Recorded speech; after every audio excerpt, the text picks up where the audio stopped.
You know, wait another 30 seconds now because you can't have that ugly face I just made in the intro. Ugly face of what? Because when I stretched, I was like kind of ugly, you know. You need to wait 30 seconds. Nah, it's beautiful, Jaden. Alright. If Flame says it's alright then. Greetings, everyone, and welcome to the 212th edition of Cinema Effect. I'm Zach, and I'm joined by Disney's number one hater, Jaden.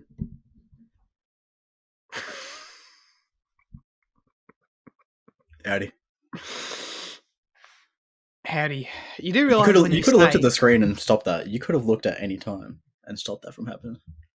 But what did you want me to do? Go to Liam first? Yeah. And break all convention? Yeah. Oh. This is off to a bad start with you today, Jen. At first, you're like, oh, I look ugly when I stretch. So were you saying that makes me want to start quicker?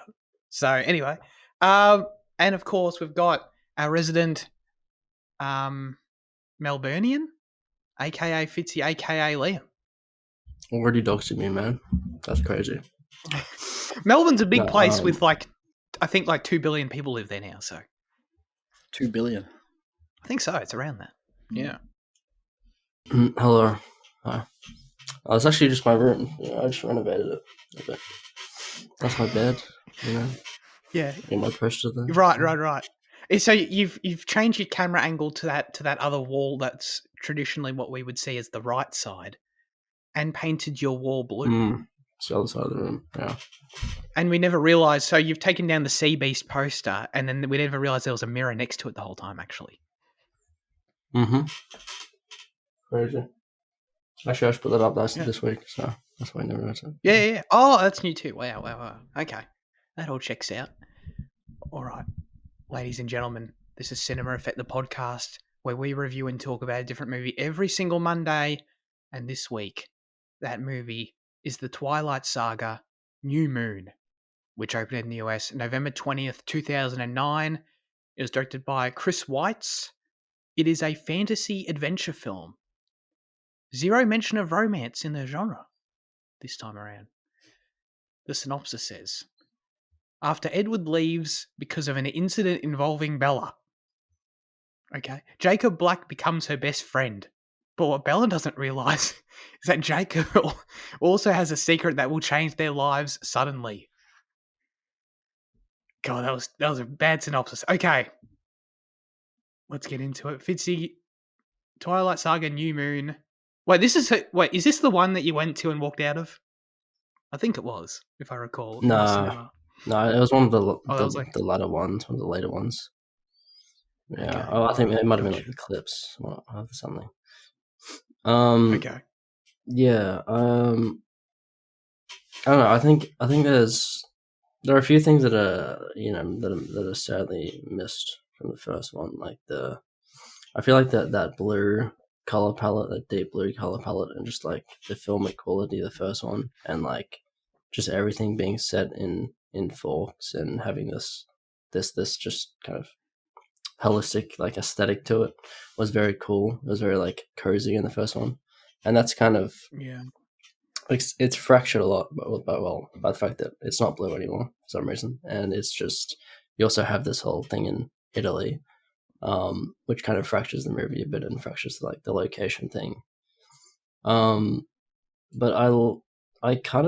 I found it entertaining enough. Like I feel like the Jacob shit was pretty fun, to be honest.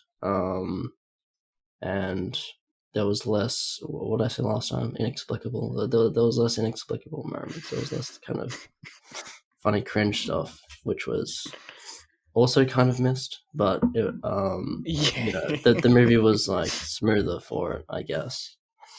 So I think I enjoyed it overall. Not as fantastic as the first one, but pretty good. Okay, yeah, not a classic like the first one. I totally agree with your comments on the color palette, which of course stood out right away. In the trivia, claims that. Guys, it's not blue because Edward is blue and cold, and this one's orange because it's Jacob, and Jacob's warm. It's like, you know what I mean? It's like, it's Jacob's movie. It's like, all right, guys, I don't know. Like, you can make up excuses for making a movie look less interesting, I guess, if you want, but, yeah, I wasn't a big fan of this. It sounds like I liked it a bit less than you. It's a messy script that definitely, I wholeheartedly agree when you were saying that it just less stuff to appreciate and like that was just missing from the first one, which is unfortunate. The script leaves no room for some of that stuff. Another one that springs to mind is like the whole dad relationship and, among other things. But I don't know, it just leaves a story that's meh at best and confusing at worst. Yeah, I don't know. It's not horrible, but I also I wasn't entertained by it, unfortunately. I appreciate you were saying that the Jacob stuff was fun. I thought it was kind of, I don't know. I wasn't quite there, but I don't know. I guess I wish I found it fun, or at least I found it more silly than I did in the end. So yeah, I was disappointed. I was hoping that the step down wouldn't come this quickly in this franchise. I was hoping it'd be more of a, because I expected it would probably come, but I didn't think it would be this steep. Hoping for a more gradual decline for me personally. Jaden, what did you think of New Moon? I think I'm at a similar level to you, but kind of like I was expecting it to nosedive way harder, and it didn't nosedive as hard as I was expecting. Okay. I think the Jacob stuff is pretty bad. And I think I think the main issue with the whole movie is that nothing interesting happens. The plot beats are Edward leaves, she becomes friends with Jacob, she has to go to Italy for like 20 minutes, and then she comes back home. And it's just nothing really there to fill 2 hours of a film. It feels like it should be the first half of a film, and we should be getting a pretty decent payoff after putting in that legwork for what they showed us, because like nothing that they presented really justifies kind of running for that long. I still had a decent amount of fun with it, but like I cringed for the first time with the series with her whole screaming in the nighttime thing, and I was like it actually made me like physically recoil. So I was like, is there more of this to come? But like, yeah, it's still like there's still merits to it. I still enjoyed some parts of it, but yeah, it's definitely got its issues. Yeah. Okay. I mean, it's so funny what you say about it feeling like it could have gone like there's not much story here and it needs more. But it's funny because that's true. But at the same time, to me, it also felt like it was like 2 movies in one as well. Kind of like the whole Italy thing just felt so odd. It just felt so tacked on and like out of nowhere to me. The whole thing. I don't know. It really felt like that belonged in another movie as well, kind of thing. And I don't know. I don't know. It was just a bit of a mess of a story progression. I feel like it was just sort of odd. I just didn't expect this whole mission to go and save Edward in sunny Italy. It just felt like two different movies to me. I don't know. I don't know if you agreed with that, Fitzy, but it literally was like 20 minutes because I thought you'd think like, oh, it's sort of half and half, but it's not. It's like, dude, it's like an hour and a half before they go to Italy. I swear. Yeah. Well, I thought that stuff would be in the later films anyway, because yeah, you still have to kind of deal with like Jacob and like his side of it, which is like I think the main thing I enjoyed out of Jacob was just actually finally, seeing his side of the whole Edward versus Jacob debate. Like understanding who he is as a character and like him being different from like less clingy than Edward, less like romantic all the time. It was a breath of fresh air. But yeah, I said earlier, like I think the Italy stuff kind of fractures the film, and like the fact that it's not there consistently like fractures it even further, I guess. So yeah, it's very awkward. They teased it in the opening scene. But yeah, doesn't it? I understand why they have to put it in Italy in a book sense, setting wise and like the kind of opulency and kind of like I'm sure it's more exciting that way.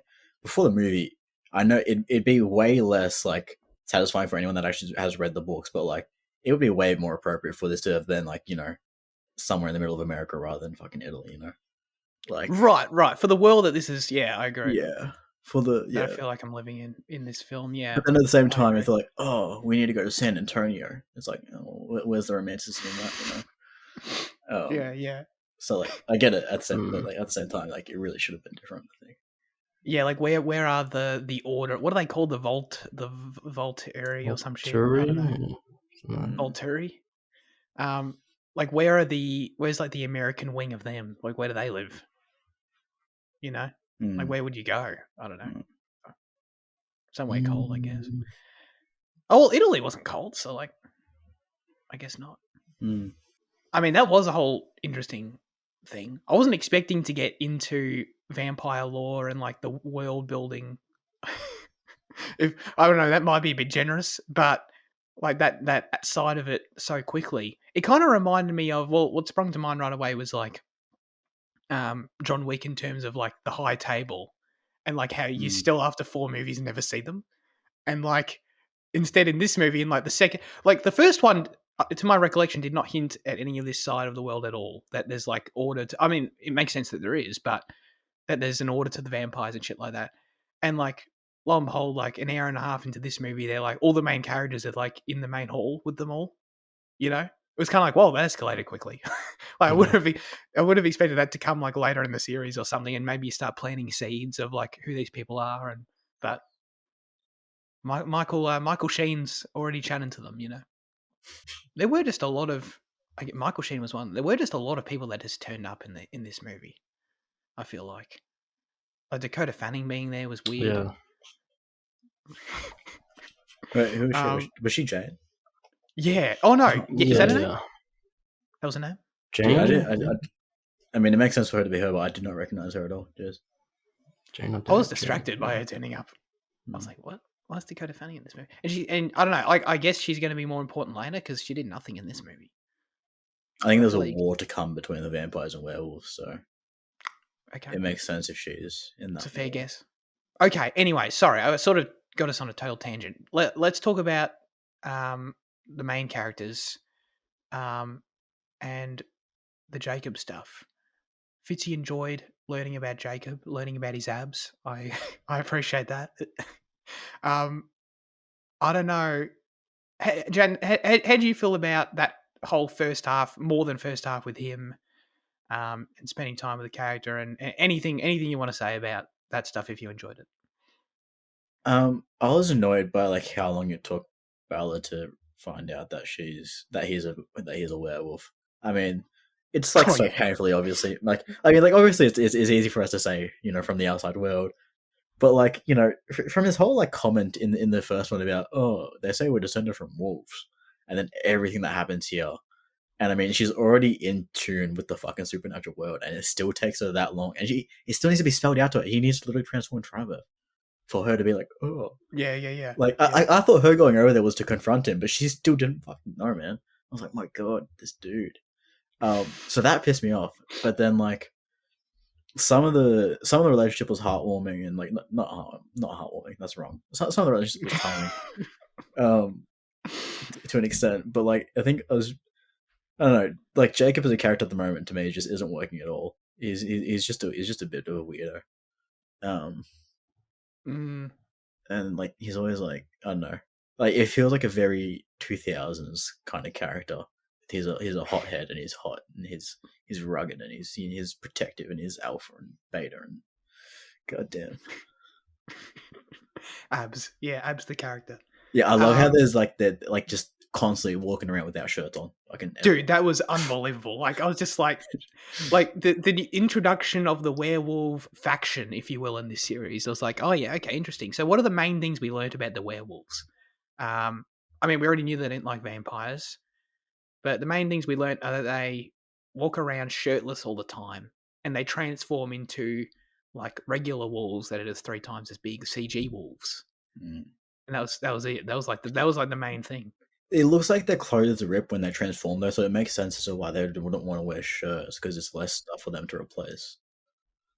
Yeah, if they're like when they're out and about in the woods, they're like, I guess they have the understanding that they're going to transform. Yeah, but they're happy to sacrifice a pair of jorts every time. Yeah, well, just for courtesy reasons, you'd imagine. Yeah, I mean, You saying they wouldn't care if they're all cock out? No, I don't think so. Yeah, Yeah, no, that's honestly fair. Yeah, it's Hollywood yeah, censorship getting in the way there. probably. Yeah, Mm. just on Bella not recognizing, taking too long to realize Jacob's a werewolf. You know that when they come in for the first time and save her from the other vampire guy from the first Mm. one, Oh yeah, she Springbok sees his Man, eyes. Yeah. Yeah, 100%. true. So I thought for sure that little shot of like, oh look at his eyes, it's Jacob. Like Mm. surely any other character in any other movie that would be there because it's like I just knew it was him. Mm. I could see it. You know, she had no Mm. fucking idea. Well, like I don't know why else the shot was there, but And like, that's at what I least thought. in like in the like when she's like talking to Edward about being a vampire, like at least she's guessing at it, and like it takes her a while to come around and realize it, but like she eventually like guesses it. But the fact that Mm. this one she doesn't even start to form the guess in her head after everything she's shown. I'm like, my god, she's so dumb, man. But and it's like you said, especially since she's already, you know, her mind's already been opened to these monsters being out there. You know, like she thought the world was normal, and she came to this slow realization that Edward was a vampire. That was fine. I believe that. And it's Mm. okay. Well, there's vampires, and then I saw this big CG wolf man with Jacob's eyes, but alas, um, and he was literally telling me that like he basically told me in the first one we were wolves. Yeah. But anyway, it is what it is. Um, is any of this you're touching on, Fitzy? Is this what were you? I'm curious what you were talking about when you said that you had fun with the Jacob stuff. Like, is it any of this stuff we're talking about with like the tribe interactions? You know, them walking around shirtless, the wolves themselves, anything like that? Yeah, no, I liked it when we got to that part, but I just liked vibing with Jacob. I don't know. I thought it was charming. Like it added a Okay. different angle to Bella's life, I guess. I don't know. And the whole him being her like friend during the Edward leaving. It was nice. It was good. Right. I get why like That people feels like wholesome. falling over the books, you know. Yeah, gotcha. That makes sense. Um, Jaden, is the reason you couldn't fully get behind him? What aspect? Because Andy's review is pretty funny later. We'll get to that. But was the performance an aspect of that? In part, yeah. I was trying to think. I was like, I swear that he never used to be this bad of an actor. I mean, he wasn't that bad in Shark Boy and Love Girl, you know. Oh yeah. But then like, Right. I just think like the whole relationship being underpinned by Edward rather than it being like a real thing, like kind of is probably what it is. That like just Mm. I don't know. It doesn't really feel like that's why I think we're asking this our question of the week too prematurely because I still feel like Jacob doesn't have enough of a case because like everything in this movie, Mm. like everything that Bella has with him is motivated by Edward. Like still, you know, there's nothing like he's got hardly a foothold. I appreciate that they kept him on and they didn't recast him, you know, for consistency's sake. And like it's Yeah. great that he put in the work to get to that point. But I just feel like he wasn't rewarded with a decent character, you know, or like like he doesn't have any autonomy, I guess, almost. Yeah, not really. Yeah, I agree. And I mean, like from the Wolfpack sense, that makes sense because he's a beta, and he has to listen to his alpha, you know. Yeah. But from the relationship side, you know, it's fucking shit. But yeah, I don't. I generally agree. I think the performance, Andy Savage later, I think the performance isn't great. And then you couple that with, yeah, you're right. It's like from Bella's point of view, he's support person. He's like she's very happy that he's there as a number 2 because she doesn't have a number 1. You know what I mean? But like, so it's like he hasn't really got any standing with her on his own merits, kind of thing.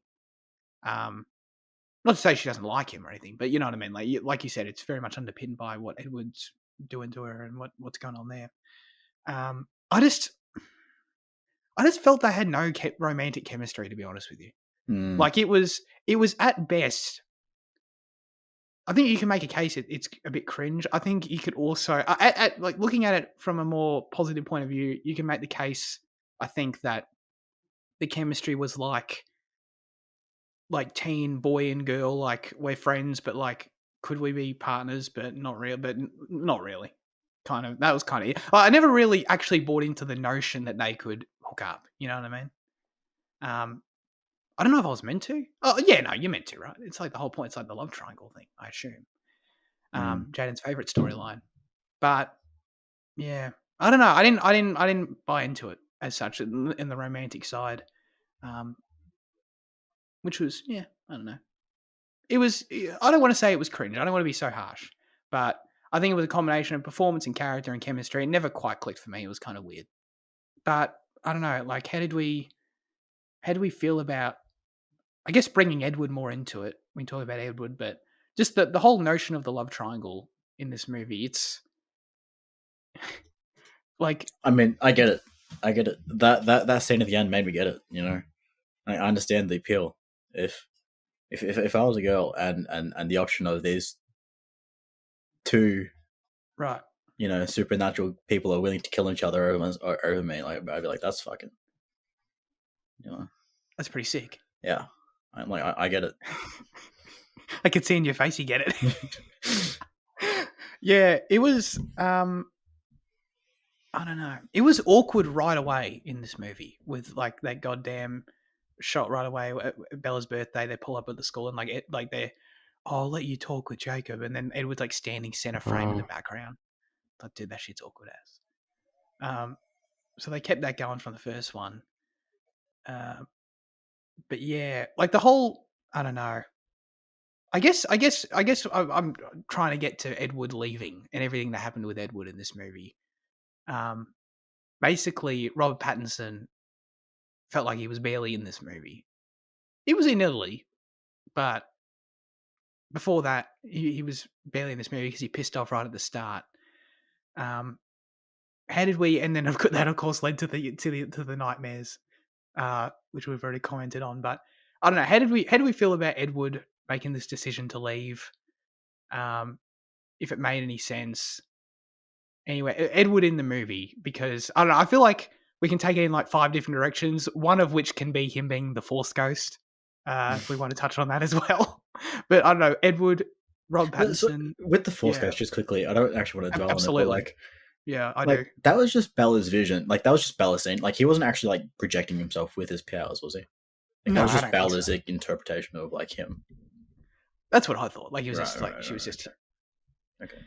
What's the phrase I'm looking for? He was like her conscious guardian angel, guardian angel kind of thing. Yeah, like looking out for her, or like that part of her, like, you know, the angel and the devil on her shoulder. Oh, right, yeah. Yeah, that was weird. I wasn't into that. That was really weird. Like, basically every time she does anything in this movie in the first half, it's like he comes in, he's like, "Don't do that.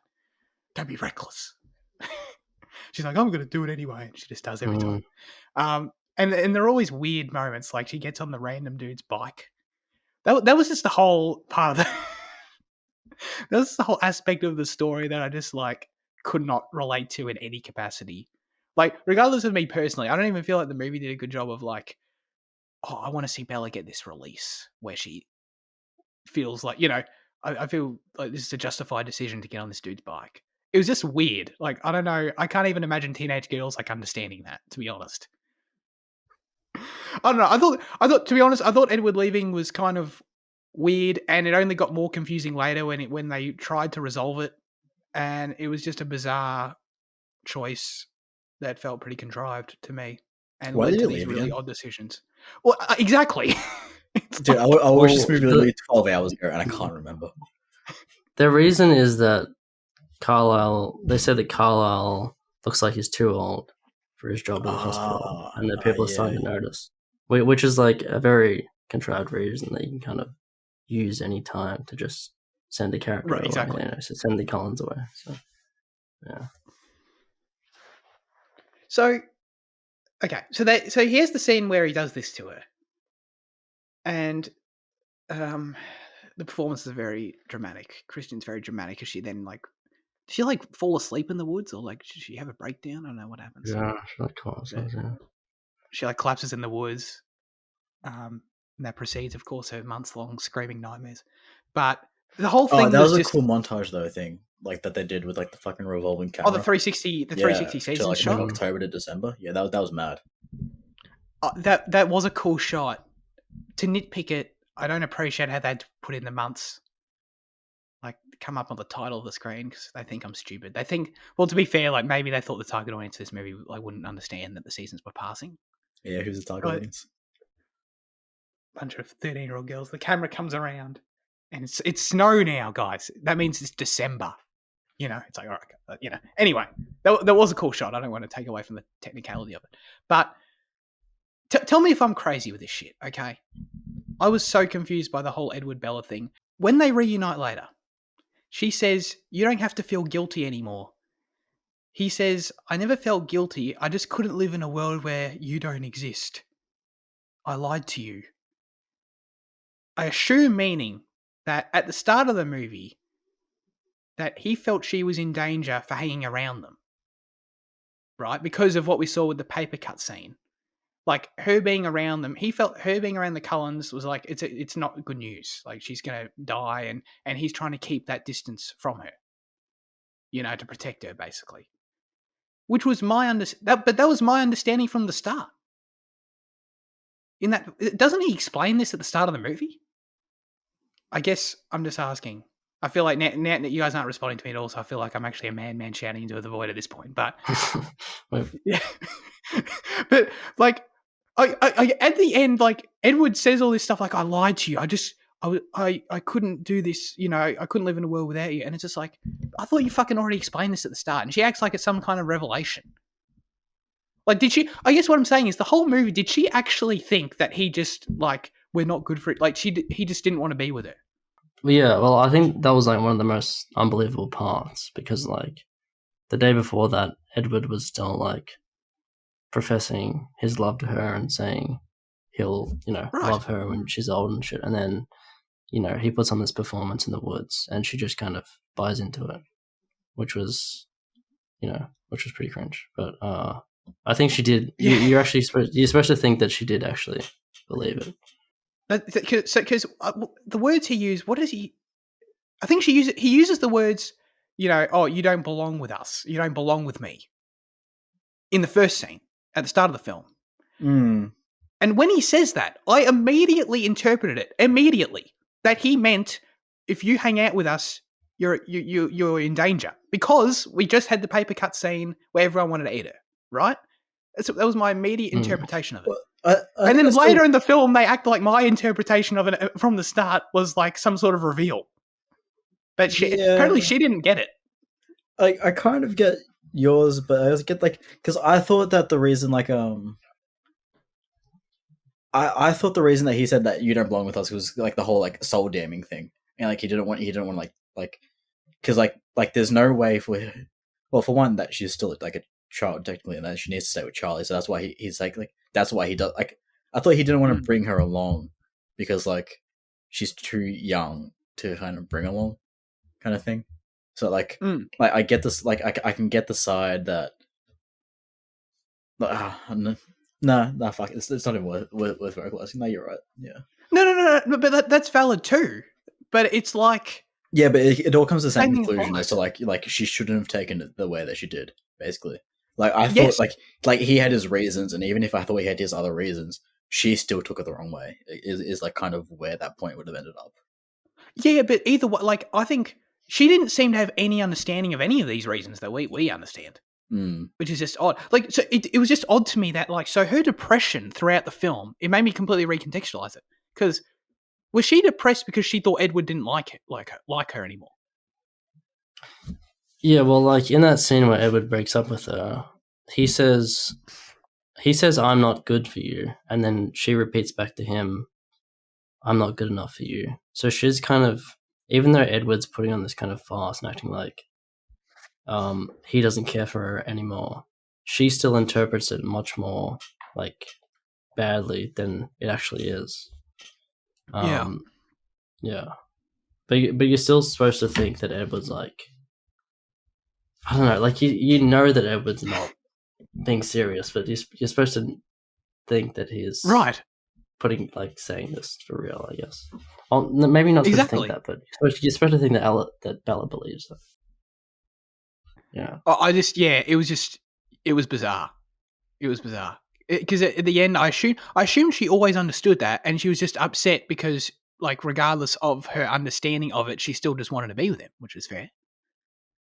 Yeah, But yeah. then at the end, when he's like, "I lied to you," and she's like, "Oh my god, you lied to me!" Oh, the fuck! You're just realizing this now. It was this weird disconnect between at least Maya and I assume a lot of the audience's understanding of the whole motivation of the movie versus the characters just being totally not the same. But yeah, so okay, why did Edward call the Swan House to initiate this whole Italy chase in the first place? Well, I think he was calling to verify whether she was actually dead. Why did Because he think she God, remembering the movie. because Alice goes there because she saw it in a vision that she dies because she threw herself off a cliff. But Alice tells the mother figure that she's doing it, but doesn't tell Edward because she doesn't want Edward to do something like dumb. But then the mom tells Edward like why Alice went there, so Edward calls to make sure everything's okay. And then obviously Jacob picks up the phone and says the worst possible thing to kind of, spur the story on. Yeah. Okay. Did it look like? Where did it look like he was to you in that shot when he was on the phone? Because there was like a Jesus statue in the background. Yeah. It looks like he was in the Vatican. To me, it looked. I don't know. Oh, in the Vatican. Okay.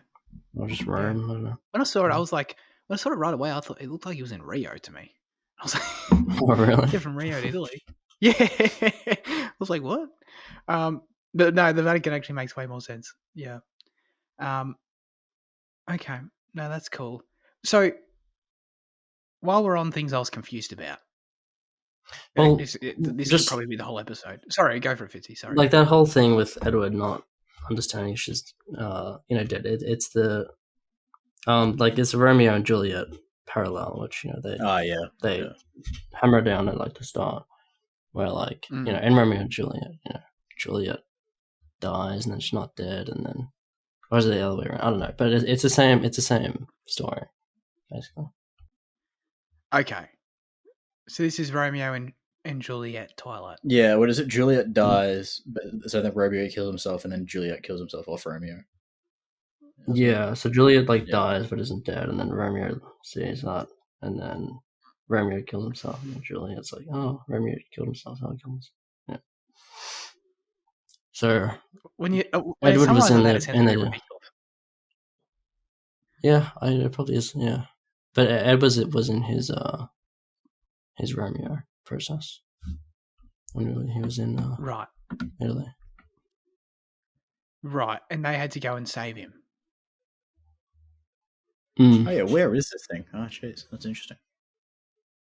Oh, you got the shot up? Yeah, it just took me ages to find it, but yeah. Can you see what I mean? That it looks like Rio? Yeah, it's got the big Christ the Redeemer statue in the background. Yeah, it kind of looks like it's up on a mountain. Yeah, it could like these could be favelas in the background. It could be. He travelled up to was he on some sort of backpacking trip? I guess he can just I don't know how he travels internationally. Alice had to take her plane to Italy. So I assume he has to do the same. Yeah, because I imagine he wouldn't be in Italy though, because that's where the Volturi are, and he kind of wants to stay away from them, doesn't he? Until he he verifies it. Right. Yeah, it could be. It could be Brazil. Yeah, but I don't know how do you get there quicker then? He ran. He ran, and they took a plane, and he got there quicker. Yeah, I guess that checks out with vampire speed. Oh, actually, no. No. Law-wise, he should be in Italy, shouldn't he? Yeah. I think he's been interacting with them for most of the for a decent portion of the film. Where was the shot, by the way? Like what 1:30, 1:55. Was I the only one who was weirded out by the fact that Bella keeps calling her dad Charlie in this movie? Oh yeah, dude, big time. Thank you. I think it's is it just a Yankee thing though, or is it a movie? She never did it in the first one. Oh, she didn't. Oh, okay. I swear to God, she didn't. Right? Yeah. That would have stood out to me. That was weird. But did other ones call their parents by their first name as well though? Other characters? I don't think so. No. Maybe it's like a learned behavior from the Cullens because Edward always calls Carlisle the father figure Carlisle, you know. Yeah, because he's not actually his dad. Mm. Well, there's a reason behind that. So if she's adopted that for that reason, then she's just dumb. That's stupid. But I was so confused because she kept saying like, and other characters kept saying, "You got to, don't do this to Charlie." And she's like, "Oh, I've got to go back to Everything it's for kept saying Charlie." And I'm like, "Who the fuck is Charlie?" I couldn't figure it Yeah, out. I keep forgetting it. I was like, "Oh, her dad. Why doesn't she just call him? I've got to go back for dad." Oh my god, that was so weird. Well, was it also just odd in general that she was writing to Alice throughout the film? Because I didn't realize they had some sort of connection. Yeah, I think we're meant to like assume that they're greater friends than what we're shown. I guess it's a book thing, but like Alice never responds, right? That's like the whole thing because like they're meant to like kind of cut off like cold turkey. Yeah, But she like writes to her as like a journal thing, right? I guess so. Which, I mean, okay, I get if in the books they had some sort of connection. It probably makes more sense in the books. If they have some sort of connection that's we're never shown, because I was never shown it. The only sense that they had any sort of friendship that like she was friendly with her in the first one, I think, but like not more so than in some of the other Cullens. And then, she gave her the present at the start of this movie. I was like, okay, so that was about it, I guess. She says that like at the end when they're talking about turning her, she goes, "I already think of you as a sister." So I get like I think there's just meant to be way more implied history there. Like we do not see it. Yeah, but if she's going to write to anyone and knows she's not getting a response, why doesn't she write to Edward? Because it's too painful. She's going to scream while she's writing. True. She'll have one of her goddamn Scream episodes like as she's fucking scrolling down. I love how even Charlie realizes that like it's not normal. It's like, go live with your mother because this is fucked. Yeah, 100%, dude. He was right. This is just weird. The whole portrayal of, if you want to look at it, I mean, you can't because if you want to look at it as like a portrayal of mental health, it's like atrocious. Because, like, first of all, the way like her friends treat it is just terrible. It's one of the worst I've seen. Where it's like, when she finally comes and sits back down with them, they're all kind of like, "So are you over it yet? Like, are you back?" They're just like they were just really bad about it. And Anna Kendrick when they're walking out of the cinema is being like the most judgmental I've ever heard anyone be, and it was just like, dude, like I get. Don't get me wrong, I totally respect she's acting like a weirdo because she is. She's screaming in the middle of the night and fucking getting on some rando's bicycle for no reason. Like, obviously weird shit's going on, but I don't know. I can't really. It's not helping. I can't really blame her if her friends aren't helping either. You know what I mean? It's like, Jesus Christ. They're basically just like waiting for her to just get over it, essentially. But yeah. Anyway, where was I going? Where were we going in this movie? I think that's like one of the worst things I've seen on screen. Like, I'm not even gonna lie. The whole screaming fist, man. Yeah, it's just bad. Yeah, it is bad. It really is. What was she even dreaming about, other than just Edward? Like, was there anything specifically? Like, was she seeing him die over and over again, or was she like, what was she seeing? Just because she's separated or some shit, isn't it? I don't know. But you know what I mean? Like, they didn't even give me a sense of like an image that she's associating with that's making it so bad for her. It's just the idea of him makes her scream. I think. Well, I think the idea is maybe that she feels like Edward's gonna, is gonna, off himself. Yeah, because like earlier on, she does see the kind of, the shit in Italy with different with people with robes and stuff. So yeah, I feel like that might be the idea. That's true. Yeah, they need to make that clearer to justify the screaming, but that would actually make a bit of sense. I think it would have made more sense if like some of Edward's venom from the end of the first one was like still like in her system or like some shit, and like that's why it's causing her pain. That's cool. But then like it's just dumb, man. It's so dumb. Yeah, it is. Yeah. Oh god. How did we feel about the fact a man directed this movie? I could just leave it there, but what I mean is, see how we go. But what I mean is, do you think you could tell if no one told you that this is now directed by a man, this one, and not Catherine? No, I don't think so. But at the same time, like I was looking at this guy, and like he's got a history of adapting like novels and shit. So like maybe it's just Yeah. because he's, like, you know, he was the right man for the job. Yeah, true. Like we'll see what.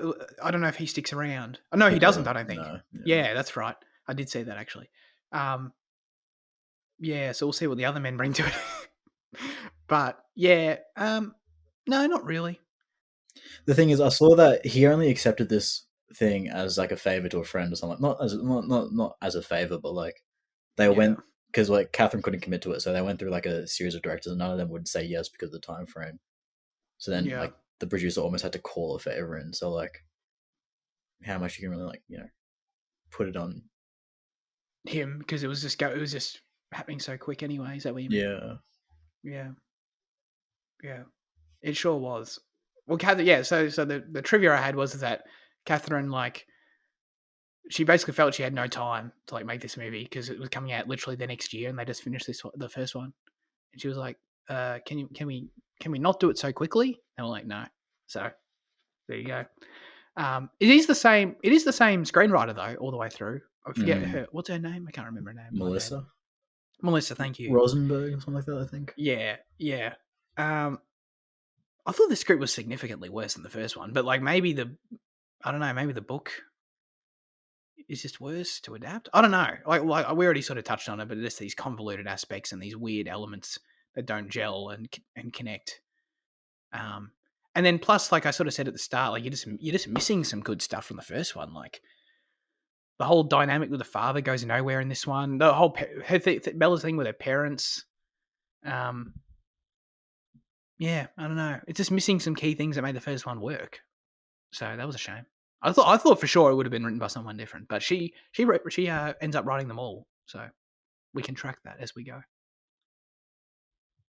Yeah, I think the core romance is the main faltering part for me. Like I think Liam said that he doesn't mind the Jacob stuff, but like I think the Jacob stuff is significantly worse than the Edward stuff. Just from the first one, or even in this movie? From the first one, yeah. Like, I agree. Like it just there's just nothing there. Yeah, I totally agree. But then, I don't know. I'm not going to read these books. So maybe she's just adapting something that's lesser. I don't know. I saw a few things. I think even Andy mentions it in his review, but about the music still being good. My takeaway was that it wasn't, but apparently I'm in the minority on this from what I've seen. As in Alexandra's score, or as in like the actual like soundtrack music? Everything, yeah. It was just a huge downgrade. Yeah. Really? I thought the soundtrack was an upgrade. Yeah, there's a Tom York track on there that I've never heard before. It was fantastic. Okay, all right. I love how Tom York's not like associated with Victoria, because like it had Radiohead in the credits for the last film when Victoria walks down the stairs, and now you got Tom York. But yeah, I thought like the songs used here, like the 2000 songs, are like pretty decent. The score was maybe less noticeable, less like unique than the first one, but I think it was still good. Okay. So are they gonna turn Bella in Eclipse, like at the start of it? I don't reckon. No? No, I reckon that's where the complication comes from. The fact that like they still won't turn her. And I reckon like that's why, like, because if they turn her, then I don't see why Jacob would still be holding on to her like for another 3 films. Whereas I reckon like she's still got this kind of thing that like, I reckon she still might be normal for a while. Okay. I mean, that does make sense logically. I appreciate that logical storytelling. But I feel like they also kind of had their chance to drag it on here and they didn't. In terms of, like, I don't know what there's gonna have to be some justification for why it goes longer. Well, he asked for years. Oh yeah, that's right. Again, just like you watched this movie 12 hours ago. Yeah. Okay. No, that's right. That's right. I do remember that. No, that's fair. In terms of the ending of this movie, though, because that's all right at the end. How did we feel about the ending and the marry me? Marry me. Mm.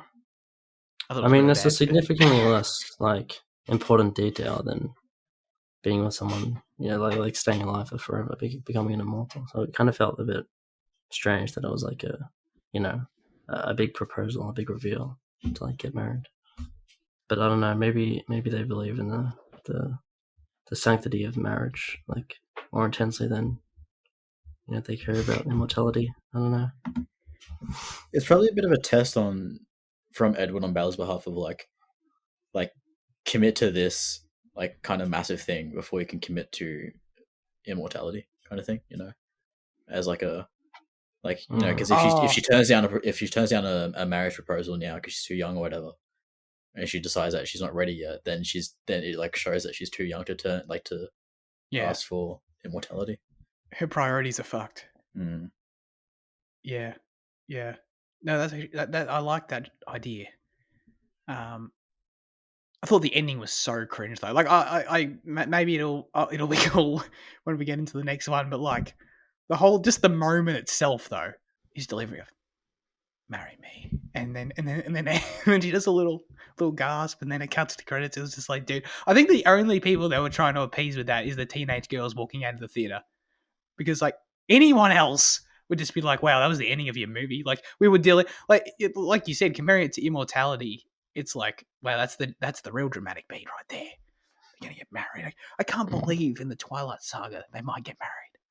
Just go throw it in somewhere. That was hilarious when they were walking out of the Vatican, like the vampire Vatican place, and there's just a huge line of tourists coming in.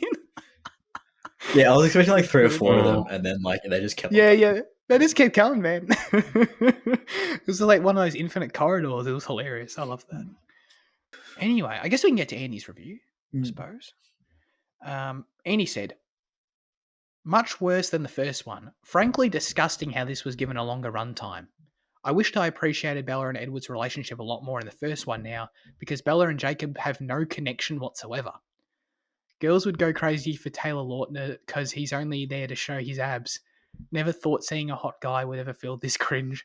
In fact, just looking at him makes me cringe. I can't stand anyone in the wolf pack either.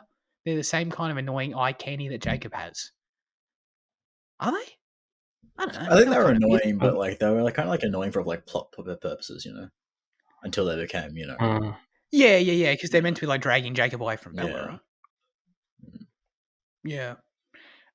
Taylor can't even act for shit, and he said it. That he makes Pattinson's performance here look like art house cinema quality.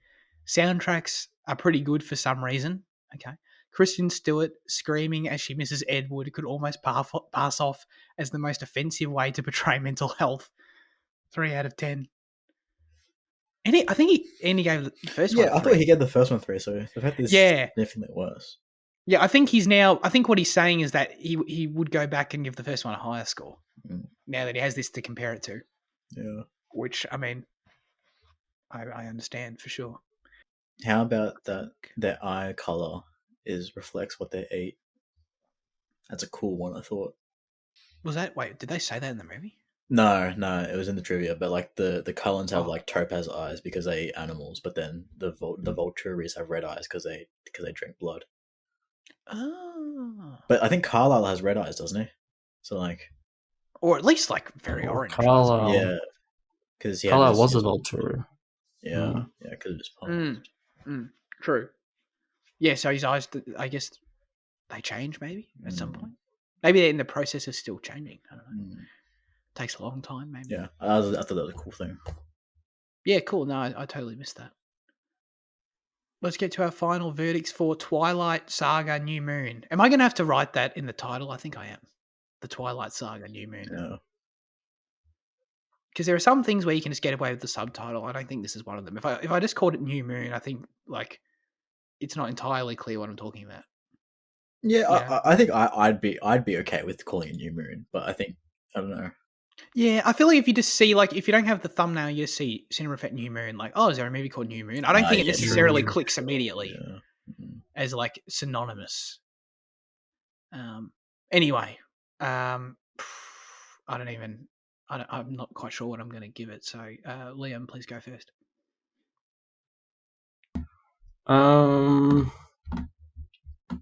Yeah, I don't know, like 5, I guess. I think like yeah, I think the romance stuff with Edward is obviously very like much stronger in the first one, and in this one as well. But I still kind of didn't mind the Jacob shit, just because it was like something different and entertaining in a kind of dumb way.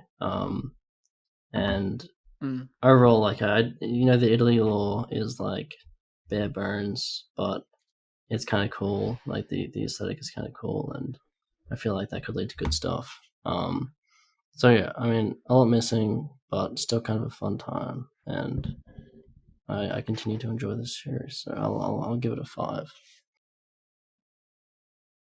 Okay. All right. No, you've helped me. I'm going to give it a 4. I was in between 4 and a 3. Yeah, look, it's a dumb movie. It's a stupid movie. That confused me at many points, but I wasn't. Yeah, I don't know. I didn't think it did anything terribly, to be honest with you. So yeah, I'll give it a 4. Jaden. I'm pretty much with Liam. Like I still had a decent time with this film, as much as there was like things that I couldn't stand. There was still quite a bit about it that I enjoyed. So I'd keep it at 5 as well. Cool. Okay, very good. Across the board, a significant downgrade though from our scores the first time. I was expecting this one to be straight away to 3s though, like all around though. Yeah. So it's still better than I was expecting. Yeah.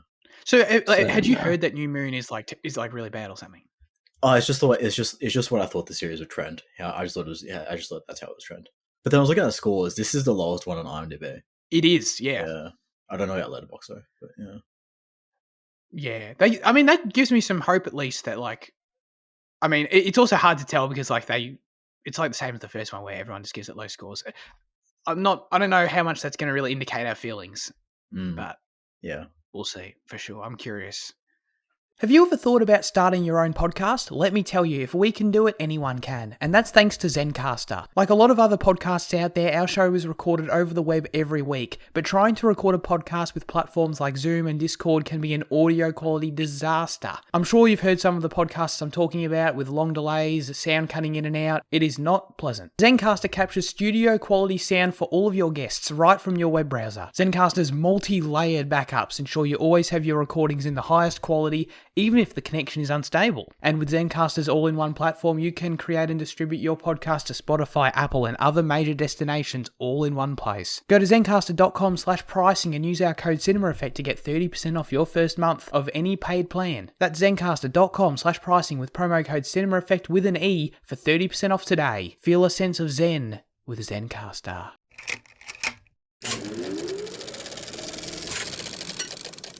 Let's get into news chat.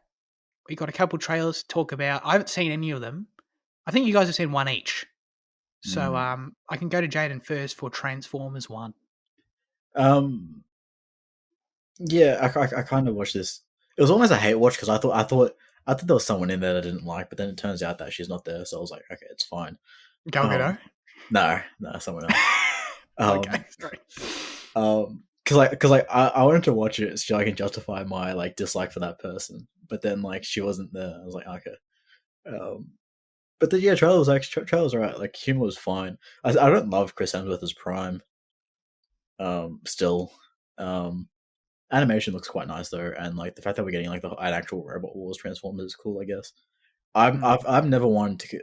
I was never one of the ones to complain about the human side of Transformers because in the Bay films, because I love that. I love that so much. But still, like it is nice to get a full Transformers kind of film. Yeah. Did you watch the first trailer? Because I remember when I talked about it, you hadn't seen it. I don't think so. No. Yeah. Yeah. So, is the tone still come across as like did the tone surprise you? Because I remember watching that first trailer and being like, this is not what I expected. Like in terms of it being this like teen feeling like comedy almost. Yeah, there's like heaps of comedic elements, but then there's like I don't know what like this one goes into like the kind of revolution and like the kind of rift that happens between Megatron and Optimus.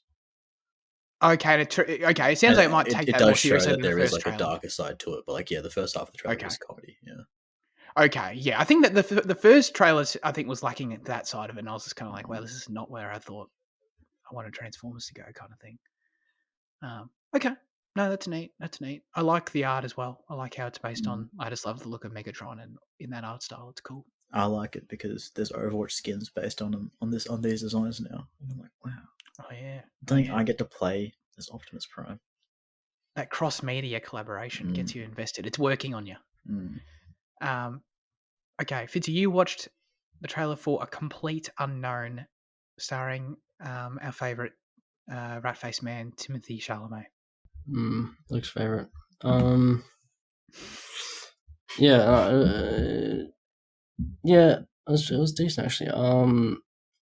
Like I couldn't really envision Chalamet as Bob Dylan earlier, but like there's this one shot of him like performing live in the trailer, and there was this comment on YouTube that put it like pretty well. It's like Chalamet has this like this really kind of aggrieved look in his face, like this annoyed kind of look when he's playing, and it looks a lot like Bob Dylan actually does when he's like on stage. So he looks like he's got the kind of mannerisms down, and he's kind of molded himself well into Dylan. So it looks like it could be decent. It's by James Mangold, and he also did Walk the Line, which I think is actually a pretty good movie too. So I believe he can do a good biopic. And I'm glad we'll get to actually see more of the like Greenwich Village stuff, that I didn't get from like I'm Not There. Because that's like kind of the foundation of where Dylan and that whole like folk scene like came from. So yeah, it should be fun. Edward Norton was there for some reasons, so that was good. That's pretty good. Yeah. I now understand more about Bob Dylan, so I'm curious as well. I imagine. I don't know. Can Timmy beat Cate Blanchett? That's the main question. I don't think so. I think that the bar's too high there. But maybe Probably, one of the other ones. Maybe Richard Gere. It was named Bob Dylan. Yeah, that's right. Yeah, he can beat Billy the Kid. All right, now it's time for our highlights of the week. Jaden, do you want to kick us off?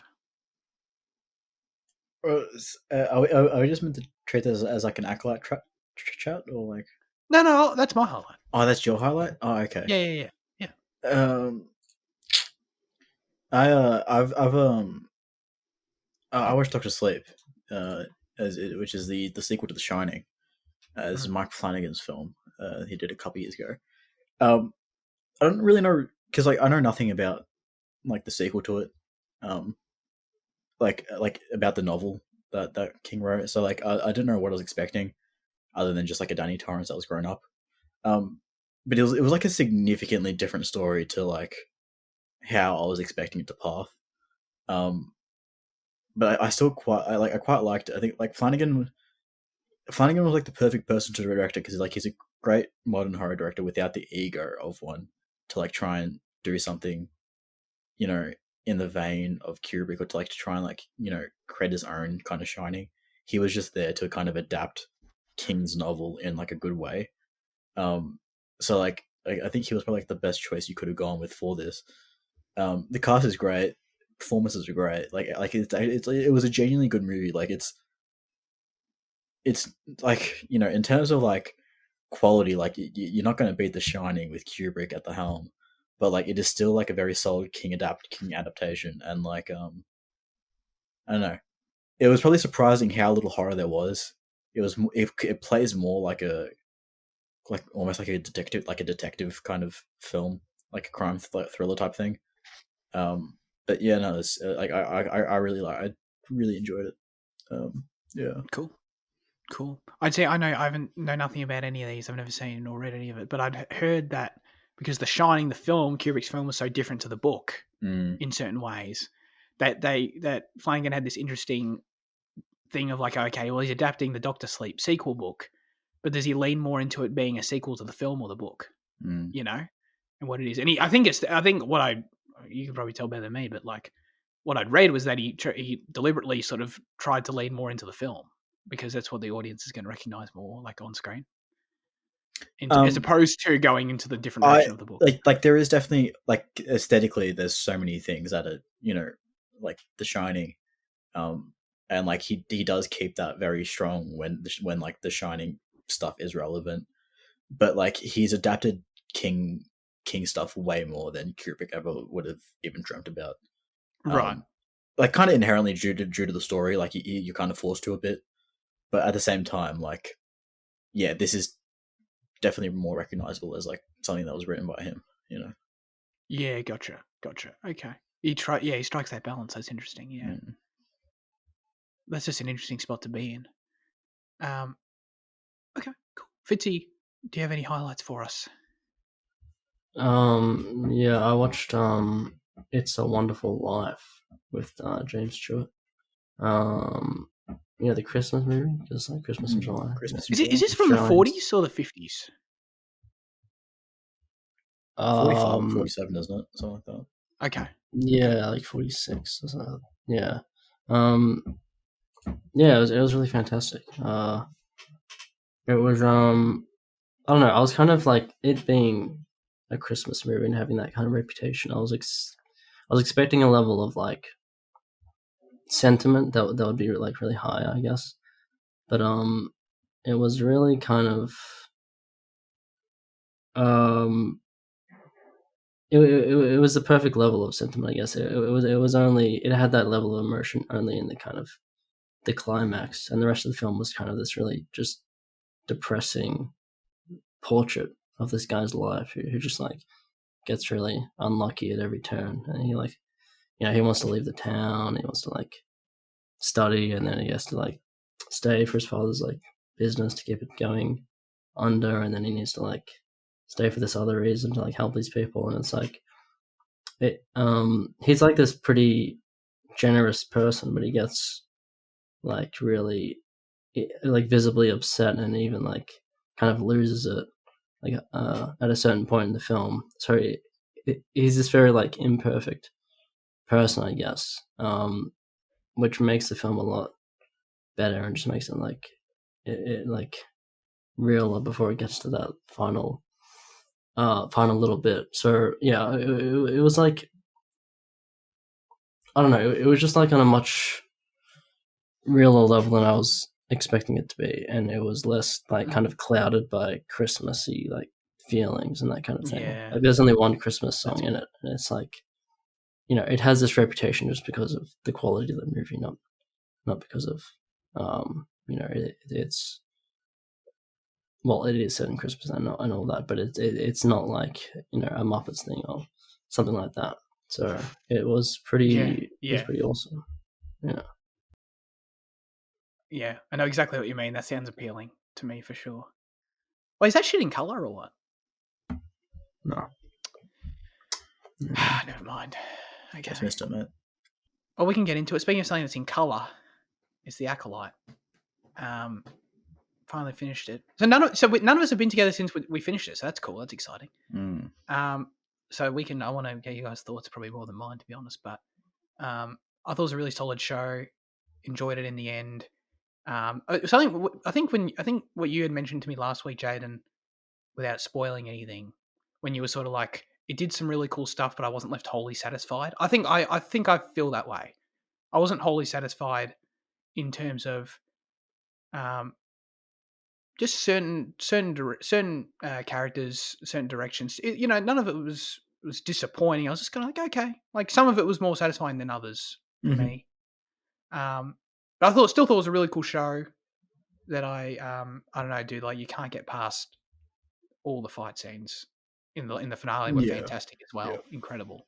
Like, dude, that goddamn fight between May and Osha, where they have the fucking you just forget that it's the same act. You forget that like there's not you know what I mean? Like there's obviously doubles and stuff, but it's like you just totally lose yourself in it to the point where you forget like what's actually going on here, where it's like the one actress playing the two characters, and they were so impressive that they totally made me forget that. There was no holes in that I could see.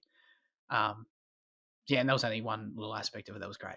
But yeah, no, that's how I felt walking away from it. But I know I feel like Jane, you need to tell me all about it. How'd you feel? The story, all our theories, everything.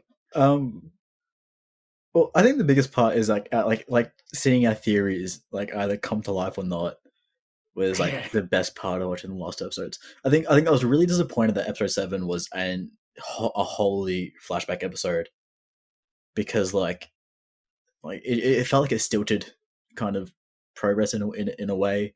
Like it did reveal some important stuff to us, but like I feel like we didn't need an entire rehashing of everything that was shown in the flashback. I feel like we could have split the episode half maybe. So that was kind of disappointing. But then like, yeah, like you know, like we had a little sticky note. We had a discussion. I wrote down a sticky note about like where this could possibly go. And like say like we talked about Plagueis creating life. We talked about the connection to the witches. We talked about like kind of soul and stuff. So like, I mean, a lot of stuff was wrong, and I think I was very much a victim of like because we spoke about this like what we were shown. I couldn't be fully satisfied with, regardless of like the quality of what it is. Yeah. So like from like a holistic story kind of standpoint, that kind of did disappoint me, but that's kind of my own fault more than anything. But I do also think it kind of leaves us in a weird place with some of the things, like the whole memory wipe. And I feel like May's whole flip, or Osha's flip, sorry. Well, actually both the characters' flips don't feel entirely justified. Okay. But yeah, like I think there's a lot of cool stuff. Like I think like yeah, the dude, like there's so much cool stuff just lore wise as well. Like the whole bleeding of a crystal alive is so sick, man. And that was the fact that people don't like it, or the fact that like people are talking about breaking law. I mean, like, how do you see something so cool and just be like, it's not how it works? I mean, it's like, yeah. Like, but they're wrong. So like, what are they? Are they holding on to? Because people are like, oh, why did Anakin's lightsaber not turn red when he was slaughtering the younglings? Because they didn't think of it. Like, it's fucking as simple as that, man. Like, right. Like, but then also like they're like, oh, but you need to take the crystal out. But like, this is just such a cool way to show it. I was like, how can you take issue with something so cool? I don't know. Yeah. But yeah, like I think that's like the most of the show for me. Like, there's so much cool shit throughout it. But I feel like it's either been tainted or it's kind of like been over. It's kind of been kind of exaggerated because like of my position of either having to defend it or like kind of like not or like like I feel like I don't have like a clear view of the series almost. Okay. Yeah. I mean, well, it's funny because like in terms of our theory, like a lot of the specifics were wrong. Some of it might end up being coming later or something. I mean, do you think there's going to be a season 2? You guys like? I think so. Yeah. Yeah. Okay. Yeah. I think was leading to. Yeah. No, I think it's sorry. I think it's what it's leading to, but are they going to give it to them? Is more my thing. Well, if the Mandalorian can get fucking 3 seasons or more, then I'm saying at least can't. Everyone loves that shit, though, Jen. Yeah. Okay. No. Yeah, that's fair. I think it was performing pretty well. I think I heard that at the start, so I don't fucking know how that went, but yeah. Okay. No, that's cool. I guess in terms of the theories, it's funny because like we were wrong, but like you'd agree we were in the ballpark of like we were in the realm of like what it was playing with. You know what I mean? It wasn't like we were just making shit out of thin air. Like I think it was actually a pretty valid discussion in terms of then the things that they did introduce. It was just more surprising, like you sort of mentioned, that they left some things more up in the air. They choose not to answer certain things still. You know what I mean? In terms of like exactly what the nature of the twins' creation is still like, okay, yeah, they're one person, had something to do with the planet, but that's still kind of it. And it's like, okay, maybe we can leave that for a season 2. But it does obviously Plagueis is crucial to that, and his appearance is crucial to that. Fitzy, what was your reaction to Darth Plagueis lurking there in the cave? Who is this weird alien man? Well, yeah, I didn't fully know who that was, to be honest. But I it was didn't cool either, that- to be honest. No. but yeah, it was cool that, like, I mean, something we discussed was kind of like showed up in the finale. Yeah. But yeah, overall, so like episode 7, I agree with Jaden in that it felt like the level of kind of shock that they gave us didn't really, it didn't justify like the mystery for the whole season, or like having like that whole episode flashback, as you said. So Yeah, I it agree. felt pretty undercooked in that sense, and like Soul killing their mother is kind of like, you know, it's a detail that kind of like it meets your expectations of like what an unrevealed kind of secret could be, but it doesn't really go any further than that, I guess. Yeah. So They kind of took a neutral stance on it, though. Like, it's like, like he made a Yes. mistake, and we're meant to understand it was a mistake, and it was kind of his hand was forced, and like the witches did bad stuff as well. So like, I think the fact that it took like a neutral stance was kind of like, you know, yeah, it forgives them undercover pretty stuff. easily. Yeah. Mm. But yeah, episode 8 was it was decent. I don't know. Like I think the whole show was decent overall. I agree with the fight scenes being pretty cool. I just think that like first, like 7 was the real letdown for me, just because like that, like, so much of the show depended on like the mystery, and a lot of it isn't revealed at this point. Like you said, like with the twins, it's still a thing that could happen in season 2 if they do that. Right. So yeah, I don't know. Still like entertaining shit overall, but Yeah. 7 was definitely a low point. Yeah.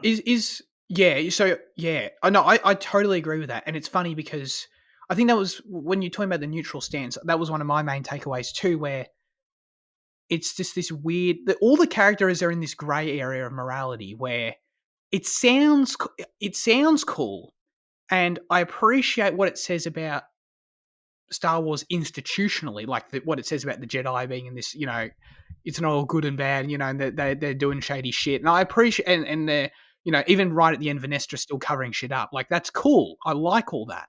But just on a character level, it's kind of, it doesn't leave me with any strong enough feelings about the characters individually, kind of thing, where it's kind of like by the end, with like the full picture we had of Soul, like how do I feel about him? I'm like, well, he was nice, but he also did some shit things as well. And I kind of can say that about all of them, you know? Like, oh, they were nice, but they did some shit things. Oh, yeah, that guy, like Torben was you know, young, and he made it, and he was kind of dumb for like just wanting to go to home so bad. You know what I mean? It was just kind of, it was in this weird neutral state. I totally agree. Where instead of a character doing something really cool, or like something I can really relate to, and then doing something really bad, and then me having to weigh it all up, it's kind of just like they all just kind of do grey things that aren't strong enough to give enough of a reaction out of me, I suppose. So yeah, in terms of like the origin of May and Osha and stuff, like, you imagine it's going to tie to Plagueis crucially, but it's going to be either like, I don't know which way it's going to go. He's on his quest to, like, you know, create life and figure that out. It's either going to be what you mentioned, Jaden, earlier, is that he planned it from the start and worked with the witches and is observing their progress. Yeah. Or he's learning. He's heard about this. He's sort of the same as Soul, where it's like there's this virgins on this planet.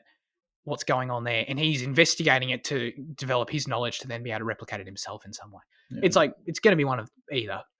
I kind of wouldn't be surprised if it's the second one, because I don't know, like him orchestrating it all from the start probably would be a bit.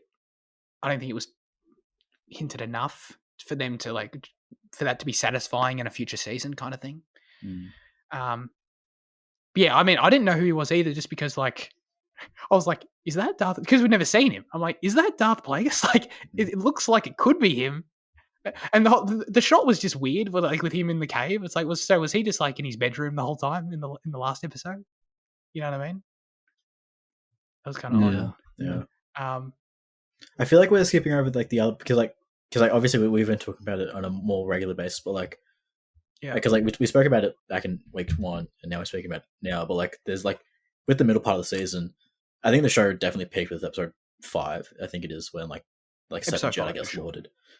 Yeah. And, you know, like that like really incredible like choreography there again, and like you know I was saying to you guys like I was ready for Jackie to be my favorite Jedi, until she fucking died. But you know, I'm happy to stand by that though. You know, yeah. if people have had less screen time, so I'm happy for her to be up there. It's a shame because like it's him like doing the red wedding, killing all the characters was what made episode 5 so cool. But at the same time, if you imagine if Jackie and even Yord, if like he had more of an arc, like if they made it to the end, like I could see myself being more invested in the characters overall. You know, so losing them early was kind of a shame. To where then I was left with what we were talking about with this sort of grayness with the characters. Yeah, because they were the only ones that were still because they were so fresh that they could have had the kind of one-sided thing of them. You know, Exactly. Yeah. So what? So touch on it quickly, I guess. But like, Fizzy, how did you feel about like the May and Osha, like their arcs and their like switching places, and like was that like did you like one more than the other, or like how satisfying was that? Wait, Ursha's the one that's good at the start, right, and then it's bad at the end. Yes. Right? Okay. Yes. Ursha. Yeah, I think it like comes down to like it's not fully satisfying to buy into because of like the greatness aspects that you're talking about, because you could like understand that the soul thing was kind of a mistake or whatever. So the May transition is a bit, yeah, it's a bit sudden, I guess. Like maybe if they built it into episode 7 a bit, if it was that kind of dual like flashback and non-flashback episode, it could have been a bit better. But yeah, I don't know. I mean, May like forgetting, you know, everything was kind of weak, as well. I agree. So yeah, because I mean that's just kind of lazy, to be honest. So, but I mean, yeah, I don't know. Like the sisters, it was good when they kind of met, I guess, on Karnak or like whatever the planet was, and kind of had the whole Brenda. Like Brenda was okay, and they had their clash there, but the actual transitions wasn't fully satisfying, I guess. Yeah, I personally, I thought May was confusing. Like, so I'm still meant to. So obviously her memory was wiped, but she was on a light side trajectory prior to that. Right? I think like, where she didn't want to kill Kamir. She chose to throw away a weapon and say that he should stand trial. And she was wearing the light outfit before that. Like, I feel like that's what they were trying to convey. But it was kind of. I think the fact that they left her still with such a heavy blame on Sol and the Jedi makes it harder to believe her conversion to the light side, because like she doesn't understand the second side of the story yet fully. You know. True. Yeah. And like, and does her conversion still stem back to that weird moment I didn't like in episode 4 where it sort of came across like she just got sick of running in the jungle and then she died. Yeah. Like, is that? But like, I'm literally tracing it back. Like, is there anything else triggers it? It's just realizing that Osha's alive. Like that is the trigger. Okay. Yeah. All right. That makes sense. Well, I guess in the jungle during that conversation is when it fully kind of materialized to her that like, oh yeah, no, nothing else matters because she is alive. Yes. Okay. Yeah. That makes that clear, because I thought that moment was so weird. But yeah, because that obviously that was what she'd learned the previous episode. Yeah. I guess, but I liked Osha's arc personally. I was satisfied by that. Like, just looking at hers independently. Personally, what happened in the cave when she put on the sensory depraving fucking helmet and she like freaked out and Camille was freaking out? She was faced by her inner darkness. Is it just that? I think so. I think she was like confronted by like the deep. She has that. She always had that deep sort of hatred and like fear about what had happened on Brendok, I think. But she was, because she thought. It wasn't like it's sort of the reason searching her or something like that.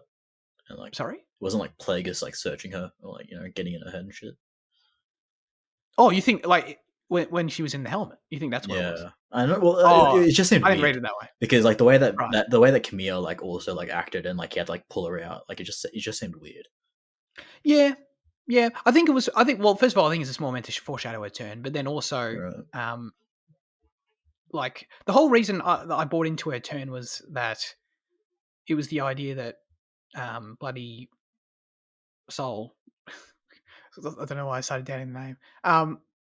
Like the fact that he'd lied to her for so long. She'd always had that resentment about Brendock, or that's what fully stopped her from being able to be a Jedi in the first place, kind of thing. But it was the notion that May killed. That May was responsible was like sort of what kept her holding on, and then that being her losing that. Like then because Soul then admitting, well, first of all, she snaps when May says, "Oh, Soul killed our mum," by the way, and then when she heard Soul admit it, that's when obviously she bleeds the crystal. Like I bought that. Like she basically like she'd been holding on to a lie for 10 years of like basically justifying her whole life path, and to learn that that was rubbish, like made her snap. I think that's fairly justified for such a pivotal event in her life. So yeah, I guess it was more just like when she's hanging out with Camille, and I don't know, she's confronted by that deep emotion she has towards the event, kind of thing. I would think, if that helps make sense. But that's why I liked Osha's arc. I thought like her bleeding. I totally bought her bleeding the crystal and becoming the acolyte. I just read this morning a connection I didn't even make. Was like the whole thing, Camille's whole thing at the start of like an acolyte needing to kill a Jedi without a weapon, was fulfilled when Moshe killed Soul by force choking him. I was like, oh yeah. She became the acolyte very, very literally by that first definition that he made up. But like, so how is this going to function now with the whole Rule of Two thing? Because like that's why it doesn't make sense. That's why Plagueis doesn't make sense to me. Like as if like Camille is like an active apprentice. I thought the same thing right away. But thinking on it more, the Rule of Two is a bit of bullshit. It's a bit flimsy, and it always has been in terms of like there's a master and an apprentice. And then there's 7 Sith assassins. Exactly. But there's also a Sergeant Ventress. But there's also like remember Tales of Jedi like confirms that Palpatine was grooming Dooku while Maul was alive, and Dooku knew about Maul. Yeah. So they're playing fast and loose with their own rules, I think. And I think Plagueis is so I don't think Plagueis. He's obviously, like you assume, it's implied that he's very aware of like that Camille's out there looking for an acolyte of his own. So like maybe Plagueis, I'm sure Plagueis views it as like his apprentice, doing his job in terms of like fulfilling what the Sith are meant to do. Yeah. Like he's looking to gain power and turn on me good. Like that's what we're meant to do. That's how we stay alive. That's our evolution. But then you imagine also that Plagueis is preparing to, Palpatine becomes his apprentice that kills him. So you imagine that Plagueis has a series of apprentices that build themselves up to try and take him on and fail, and Camille's going to be one of them. True. And he could have also implanted the idea not implanted, but like kind of groomed Camille to like seek out Osha and May to learn from them, kind of. Yeah. So 100%. It's like I assume to him it's like the natural order of things.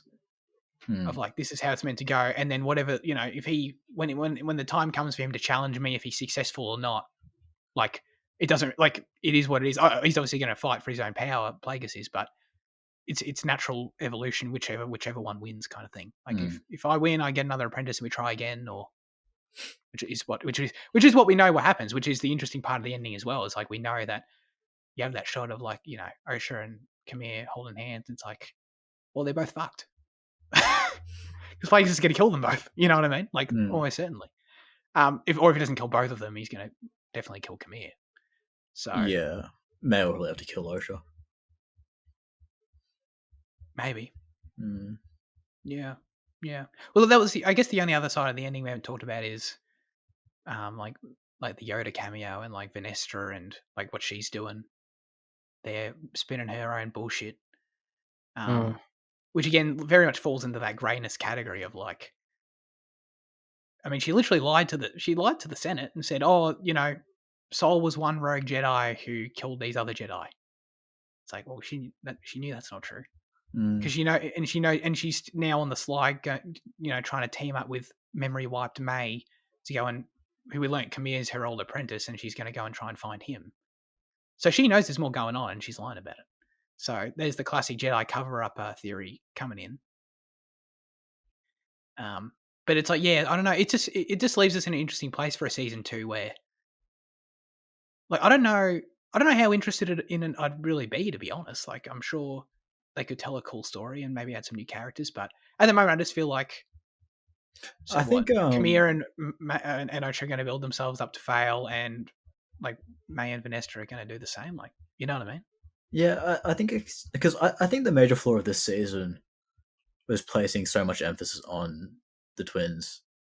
I feel like because there's so much stuff with them that is just a bit boring.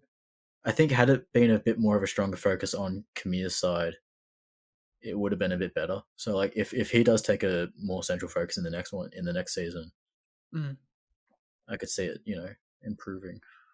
Yeah. I really liked his performance, so I'm down for that. I'm definitely down for that. Yeah. Is this okay? Probably the final thing. Is this, Jane? How does this rank amongst? Like, I guess I'm asking: is it the best lightsaber choreography since Lucasfilm was acquired? I mean, in live action, yeah. Oh yeah, good distinction. Yeah, we'll say live action. Yeah. It's like a different thing. It's a different for sure. Yeah. I mean, I think it's better than some of the stuff in the prequels as well. Probably not as good as like some of the best stuff of the prequels, but like it definitely ranks somewhere amongst there. Yeah. It's better than anything in Attack of the Clones for sure. Yeah. I'll stand by that. Yeah. Yeah. I agree. I felt last year that Ahsoka was the best lightsaber choreography we'd had, and I think this probably technically beats it. Just in terms of the quality of it and how creative it was, in terms of leaning more into the martial arts. Ahsoka didn't do that as such. It's obviously all martial arts, but you know what I mean, in terms of like really leaning into the style of it. Like when they had that shot of like, reminded me of like that Matrix shot where they jumped off the bridge in the finale. Yeah. You know, like they've never leaned that hard into it. So yeah, that was all. I love that. The whole the Sol Kamir fight in the last episode was dope as well. It was great. Oh yeah, the whole like using the Force to like push away the lightsabers shit. Oh yeah, like there was a lot of just like the whole Cortosis thing. Like there's so much cool stuff to do with like the fighting this in this season. Oh yeah. Like we were really spoiled in terms of like lightsaber choreography. I think. Yeah. Absolutely. Yeah. I don't know. I don't see how I can get much better than that, to be honest. Like, lightsaber choreography might have peaked. We get Yoda to do it. Oh yeah, we get exactly. Yeah, Yoda comes in and starts fighting Darth Plagueis. Yeah. All right, is that it? We're happy. Mostly. Okay. Mostly. I don't know. I'm sure there's some other show I'll bring up after the show. Probably. Yeah.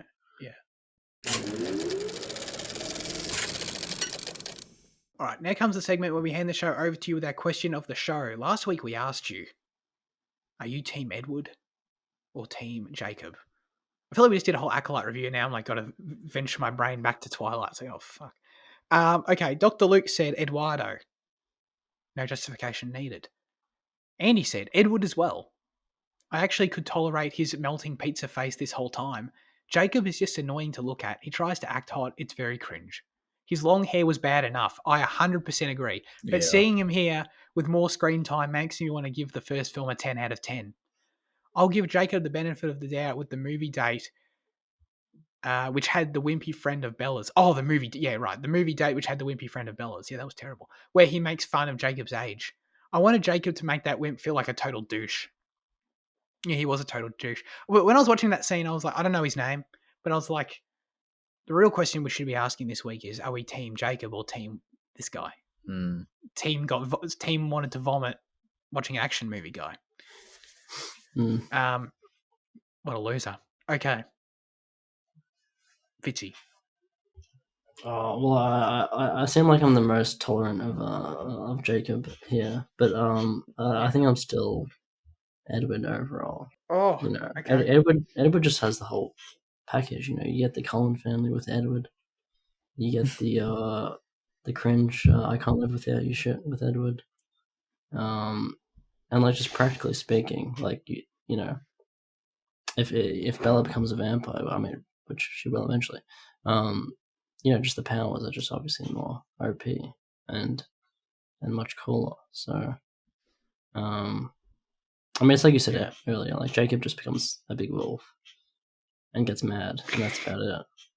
So I think Edward's the clear choice, unfortunately. Okay, it's not a clear choice for me, to be honest, and we'll see how this evolves as we go. But I mean, first of all, neither, because they both kind of got strong cons. I mean, you can't. It's hard. Look, it's hard for me to say Team Edward when he just bitched out for like this whole movie. You know, he did a Romeo and Juliet, but like the dumb version of it. You know, if I had to choose, I'd probably choose Jacob. That's I don't know. fucked. His powers. I'm not a fan of immortality. His powers aren't a mortal threat to me like Edward's. Like Edward's, I just hang out at his house, and you're telling me like if I accidentally cut myself, paper cut, fucking cutting up some vegetables, whatever. Like just being in the presence of his house, things happen. You get cut, you bleed, right? But if you make every Jacob time that slightly happens, angry, he's going to maul your face. But I think if I'm Bella, because I'm Bella, like I calm him. I don't think he'd get mad at me. You know, maybe that's a fallacy, but he literally tells her that he he would. Does he? Yeah, he's like, yeah, because like there's the whole wife character of Sam that like proves like no matter how close you are, like it can still happen. Oh yeah, fuck. Okay, yeah, you're right. Okay, that takes away that point. But I don't know. I feel like I can actually still hang out with Jacob, do normal stuff with Jacob, without worrying about the stupid sun shit that Edward. Like, you know what I mean? Like, I can go down to the street with Jacob on a sunny day. I feel like that's got to count for something, right? I can just not worry about going somewhere. Oh, the sun's out today. We can't do anything. You know, that's annoying. That's painful. Yeah. I feel like that level of convenience, combined with also he's got abs. Edward doesn't have abs. Robert Pattinson didn't work out enough for this. Didn't work out enough for Batman either. So like, respect, you know. And Jacob's rooted in Forks as well. I'll just say, the Cullens are rooted everywhere. Whereas Jacob's he's a man of the land. Yeah, that's right. He really is, as proven by his shirtless demeanor. Jane, you're going to go Edward, aren't you? I mean, yeah, between the two, yeah, it's clear. Like there really is no case for Edward in this one. Maybe it changes later. But I saw a couple of like I think her relationship with Alice is actually quite nice. I mean, like if there is a choice for Alice, she Alice is the one that goes to her when she thinks she's going to die.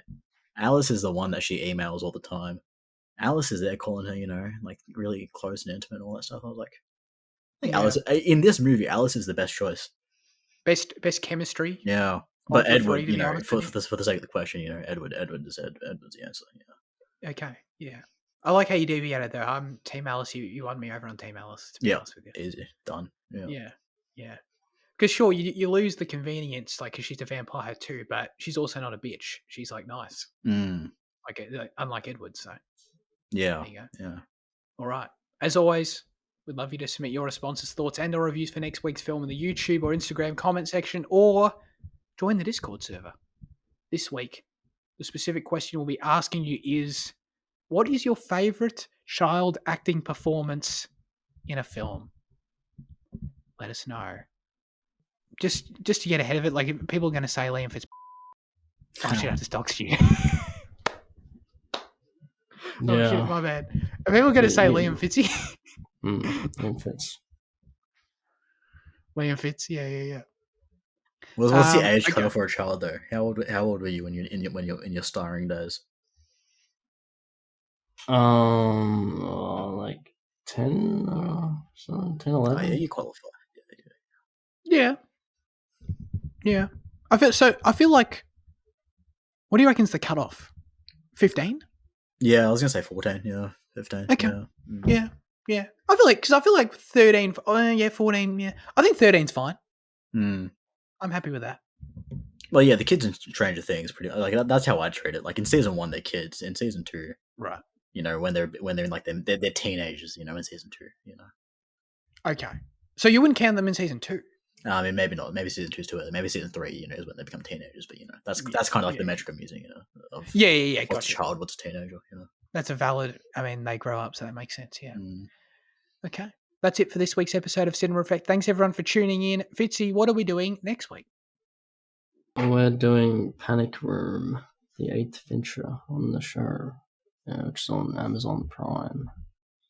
So, yeah. It's been a long time. I just had deja vu. So, Yeah. Absolutely. Will we actually do it this time? Who knows? We'll see. Okay. We all appreciate you tuning in. I appreciate Liam and Jana for joining me as always. Have a great rest of your week and goodbye.